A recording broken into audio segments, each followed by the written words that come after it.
Hello and welcome to the Johnny Gets Cash YouTube channel. Today is a little bit of a different video. I'm not going to be working on anything, I'm going to be updating you on Chop to the Top. But before we jump into that, let's take a look at the beautiful Escort Cosworth. Now this is out of its tent for a very, very rare occasion, as I'm going to be getting this thing ready to do the show season this year. So as of next month, I'm going to be taxing it and it'll be back on the road, weather permitting, and I will be going around to a few shows with it. I know you don't see it very often on the channel, but I'm hoping to change that. I want to do a little bit more content with it. To be honest, I do need to drive it more. I don't drive it half as much as I should or as it deserves to be driven. Anyway, as I said just now, today's video is all about Chop to the Top, and this is an update video. The reason I'm doing this video is because I'm getting a lot of questions in the comments from you guys asking what's going on with Chop to the Top. Is it continuing? Where am I at with things? Has anything been bought? Have I sold the most recent cars? Lots and lots of questions. And I know it's been a little while since I've done a Chop to the Top video, so that's why I am addressing everything in this one right now. So to refresh your memory, basically I'm up to episode 12 of Chop to the Top. That's the 12th car I've bought. Now cast your mind back to episode 10. I had a Volkswagen T5. Now when I sold that, I had a budget of a little bit over £25,000 to move forward and buy another car. Now I actually bought two cars with that budget. I bought that Mondeo ST TDCi, and I also bought that diesel Range Rover Sport autobiography spec. Really, really nice thing. Anyway, I bought those two cars, and obviously I had budget left over from that 25k. Now, I want to update you on what's happened there. Both cars have now sold, and I'm going to go through the figures on those with you in this video, so you've got an idea of where the budget stands moving forward. Now, I haven't actually bought anything else to move forward with, but I'll explain all that in a minute and tell you why I haven't. So to make sure I get all my figures right, I've jotted everything down in this book. So I'm going to run through the numbers really quickly. As I said just now, at the end of the Volkswagen T5 episode, I had a little bit over £25,000 in the pot to move forward. Specifically, I had £25,525 and 21 pence. Now, the next thing you saw me do was go and buy that silver Mondeo ST, and I can reveal to you the full costs on that now. I actually only paid £500 for that Mondeo, which was an absolute bargain. I think I did really well buying it at £500, and I knew I was going to make money on it. However, it did need money spending on it.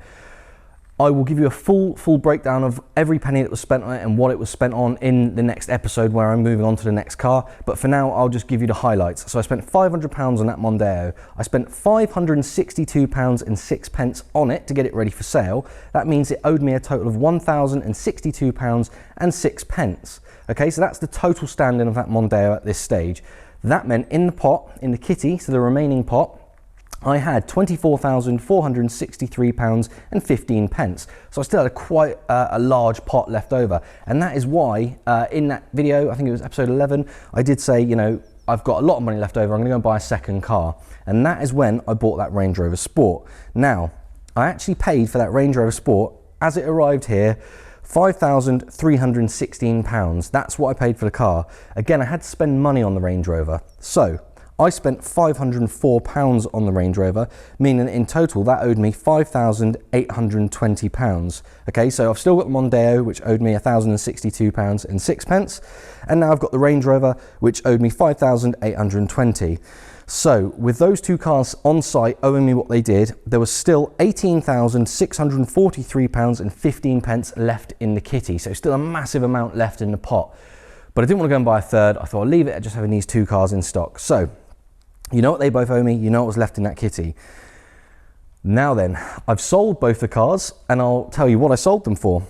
The Mondeo I sold for £2,200, and the Range Rover I sold for £8,000. That meant between those two cars, I had £10,200 coming back to me to drop on top of that kitty. So remember, the kitty at that stage was £18,643 and 15 pence. If you plus that to the £10,200 I've just got from selling those two cars, the total kitty and the budget moving forward for the next vehicle is £28,843.15. Now that is a hell of a budget. I just want to remind you, we started with a Toyota RAV4 and I gave £150 for it. Now I know that was cheap. I've done videos on how I managed to get cars that cheap. Go and check them out if you're unsure how I managed to buy things so cheap. Anyway, back on track. Started with a £150 Toyota RAV4. I'm now almost at £29,000 to move on to the next vehicle. Now I'm really happy with that, but there's still more work to be done and there is a way to go yet before I can get that supercar. But that was just a refresher. Now I did say to you what I spent on each car. At the start of the next episode, when I do the full cost breakdown, I'll tell you what the spends were on both the Mondeo and the Range Rover, just to make it clear on where that money went and what the cars needed. Obviously, you've seen the videos, you've seen what I've had to do, but I'll give you the breakdown of costs in the next video. But that's an overview I've given you right now. So you can see those two cars, they've added over £3,000 to the budget, just doing those two cars. So yeah, nearly £29,000. Now I have tried, ever since I sold the Range Rover second, so ever since that one went, I've been looking for the next vehicle to add to the series. You know, I want to do something else. I want to spend that £28,800 on something else and do something exciting. And I've tried multiple times to buy cars. However, I haven't bought anything yet, and there's a reason for it. Nothing has stacked up. Either cars have been hiding deeper issues that would have cost a lot more money than they would earn, or they've been dishonest in other ways, or quite simply the cars I'm seeing aren't going to be that saleable. And also, you've got to remember, I'm doing this on camera, I'm doing videos of this for you guys, and I need cars that are going to be entertaining. I need you to enjoy the content I create, so I can't just buy any old banger that might come along. So I'm trying to find stuff that's exciting, inspiring, and also going to make a good profit. So hopefully you'll understand, cars like that don't come up every day. The other reason things take a little bit of time, I've said this several times, but I do get asked the question, Chop to the Top is done in my spare time. You've seen the amount of work I do in this workshop, you've seen the cars that I buy and sell, the work I have to do, and that's what I would call daily stock. That stuff that turns over daily and what runs the business, you know, it's what keeps the lights on, if you will.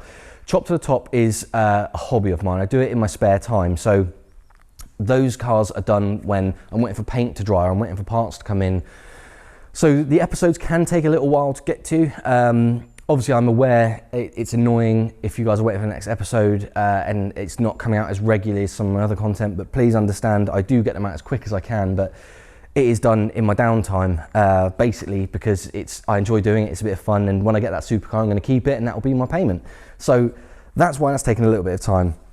Also, I want to clarify that figure, so the budget, I'll say once again, at this point right now is £28,843.15. I haven't added a penny to that. Okay, so that is all money that's been generated from the Chop to the Top process by trading the cars. So I haven't been adding money to the pot. If you go back and watch the full series, you'll see what each car was bought for, what was done to it, and what it sold for, and therefore how I got to that figure.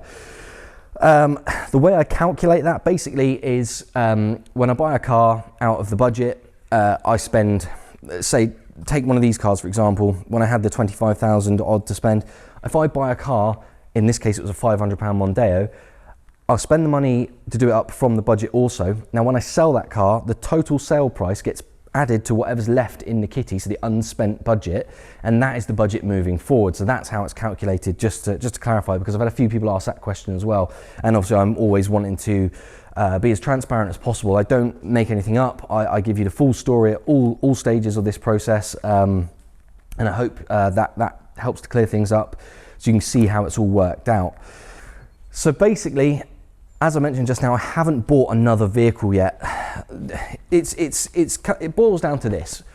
When you're trying to make money in the car business, sometimes it's as important not to buy something as it is to buy something. Now, I know that sounds backwards, but the reason being, if I ran out and just bought any old thing without thinking properly first, there's a very, very good chance I can make a loss, or at very best break even, and that isn't gonna get me where I need to go. Now, with Chop to the Top, there's a very, very specific purpose for that. I am trading my way up to a point where I can buy myself a supercar. Now, because it's done in my spare time, I don't have time to mess around making losses. Every car has to pull its weight. Everything has to work. So that's why I am a little bit choosy about what I buy. Hopefully that makes sense. I know I've sort of machine gunned through these figures really quickly, but I did want to do a quick video for you guys today because I don't want you to think I've dropped my wings on Chop to the Top, not at all. It is still ongoing. Every spare minute I get, I'm either looking for a vehicle or researching vehicles, and I've got these figures in my mind and I know what I can spend, and I am on it all the time. It's just, I've been so busy with other work. The amount of spare time I have, it fluctuates, and just lately I haven't had a whole lot of spare time. But this video isn't my usual style where you can see me working on something and I'll show you how I do the things I do. This has been probably a little bit boring, just trying to explain where I am and rattling off a load of figures. It's not ideal, I know, but hopefully this has clarified a few things. Also, if you're going to be boring and just do a talking video, talking to camera, do it in front of a cool car like an Escort Cosworth, right? At least you got a bit of eye candy while I'm being boring, hey?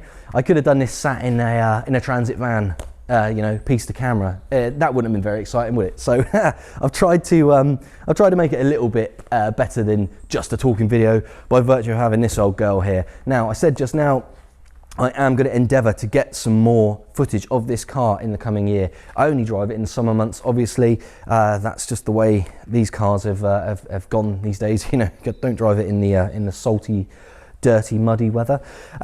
So again, it comes down to my spare time, really. I don't have a whole lot of time for fun stuff, and bless her, the old Cossie is a toy. It's a fun thing for me. So finding the time to use it can be a little bit challenging.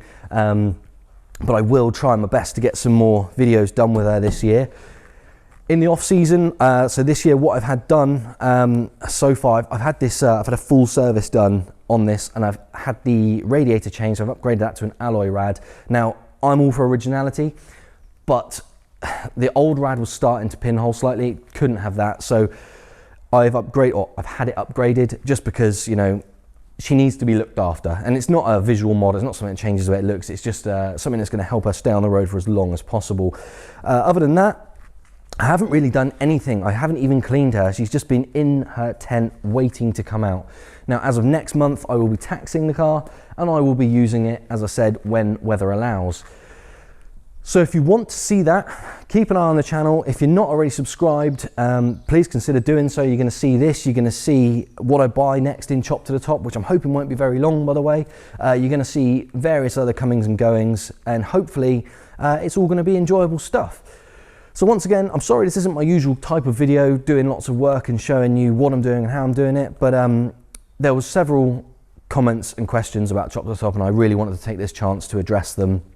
Just so you guys know, I do listen to you, I do read your comments, and I wanted you to be fully up to speed. So anyway, thank you for coming and checking out this video, and hopefully it won't be all that long until I spend this almost £29,000 on something else for Chop to the Top. Anyway, catch you on the next one. Cheers.